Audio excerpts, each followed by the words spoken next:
Savais-tu que l'antinomianisme constitue l'une des pierres angulaires de la voie de la main gauche, et plus précisément de la Chaos Goetia? L'antinomianisme affirme que s'opposer aux conventions établies n'est pas un simple acte de rébellion, mais bien une véritable source de pouvoir. En adoptant des comportements et des positions qui défient les normes sociales, je revendique ma liberté. Je brave la pression collective et, sur le plan magique, je transforme cette opposition en énergie créatrice. Il est essentiel de bien saisir cette idée pour en éviter la déformation. Les conventions que nous choisissons de défier ne sont pas anodines. Il s'agit des normes morales imposées par les religions. Dans la mythologie chrétienne, par exemple, Lucifer rejette la soumission et le projet d'autocratie divine avec l'expression latine « non serviam », « je ne servirai pas ». Ce cri de révolte n'est pas une opposition à tout ordre, mais bien une réponse ciblée contre toute forme de soumission coercitive.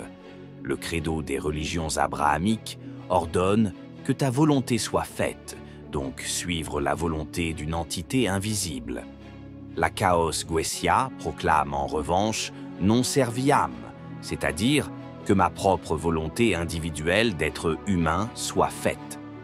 Il faut toutefois préciser que cette révolte n'est nécessaire que dans un contexte où l'autorité religieuse et autocratique domine, imposant une normalisation oppressante.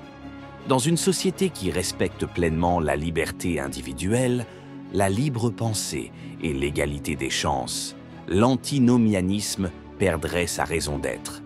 Il ne s'agit donc pas d'un appel à la rébellion pour le plaisir de briser les règles, mais d'une réponse stratégique aux systèmes oppressifs. Cette démarche est autant politique que sorcière.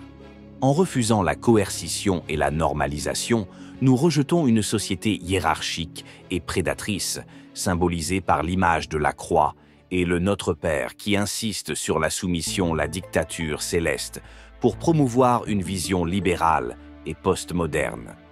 En adoptant l'antinomianisme, la philosophie goétique ne se place pas dans une volonté destructrice gratuite, mais dans une résistance libre contre tous les fascismes. Cette révolte ontologique est une façon d'offrir une alternative à la soumission imposée et une volonté d'affirmer que la véritable puissance réside dans l'audace de penser autrement et de créer son propre ordre.